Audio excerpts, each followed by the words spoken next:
There are many sources of entertainment, whether that be TV shows, movies, or outside leisure activities, but one source of entertainment that has grown in popularity over the years is video games.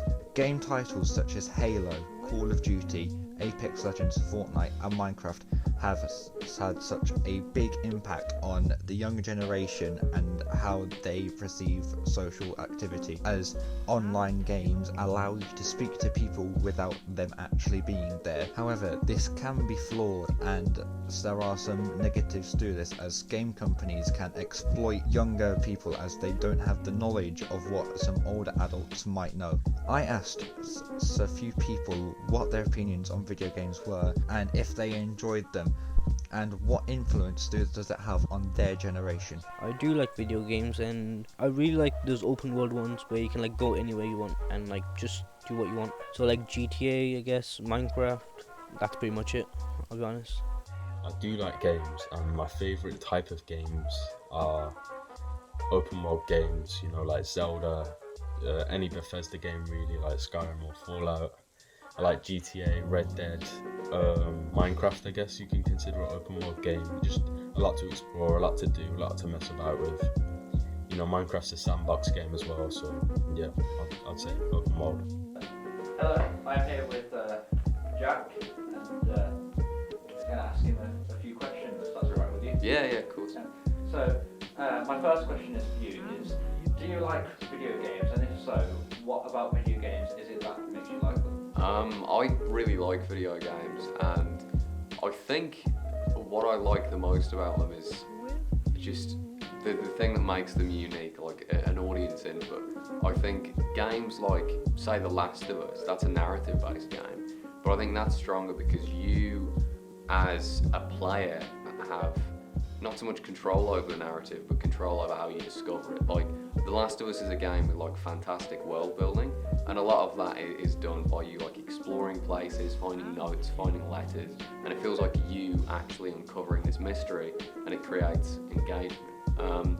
And other narratives, like it's something much different, but Call of Duty Modern Warfare 2, in the mission like No Russian, there's a terrorist attack that takes place, and you have the choice to like partake in it, and that investment or that input makes it so much more visceral if it's a thing that you have to do. Like at the end of Assassin's Creed Brotherhood, there's like this character that you have to press a button to kill, and you can create such a connection between player and character just by audience input that I think sometimes, I don't necessarily think it's better than film or TV, but I think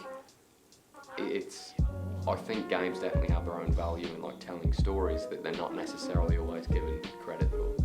Yeah, that's good. And the second question I have for you is, do you have a particular favourite game or game franchise that you really immersed with, and if so, why are you so interested in that? You know what it's going to be? It's Assassin's Creed.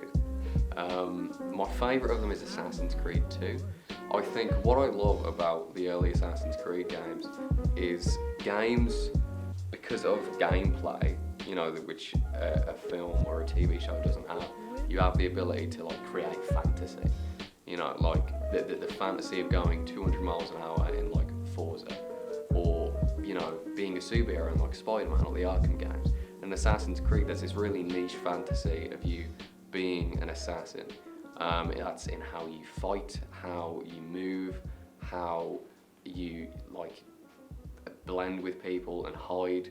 And I think those first couple games are amazing at like fulfilling that in a way that no other game really does. And as well, I think the narratives are like fantastic. All the writing's great, the world building's fantastic.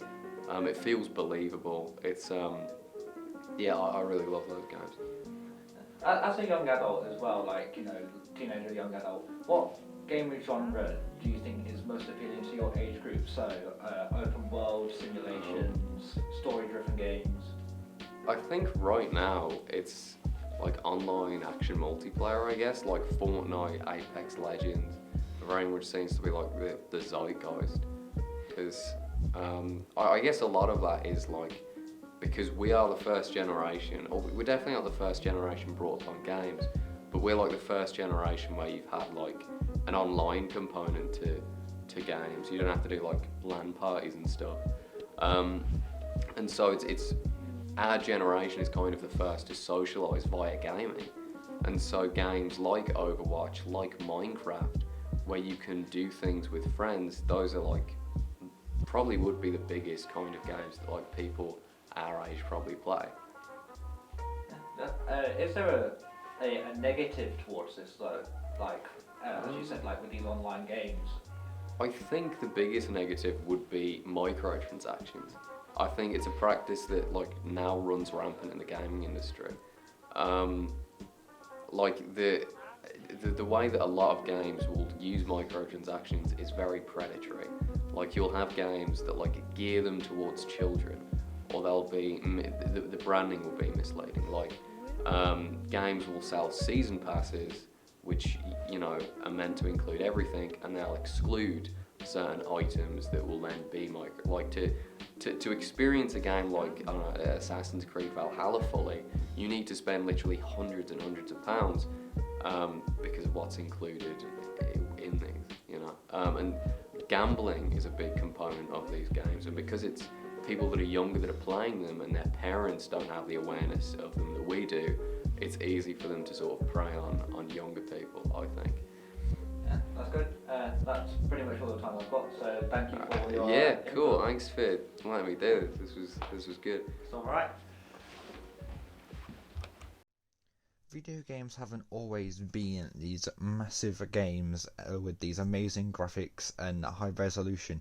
It all started as a few pixels on a screen, and the first ever video game made was Pong, where you had 2 bars and a square where you try and get past the other bar. Compare that to AAA titles today like Assassin's Creed and GTA, where there is just so many more pixels, the graphics are better, and overall gameplay mechanics have grown. There are many forms of games as well with genres.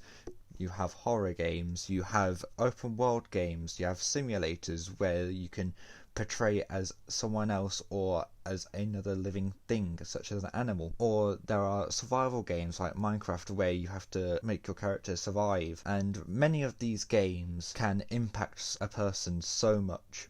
Thank you for watching this small documentary on how video games are and how they are made and what influence they are on other people.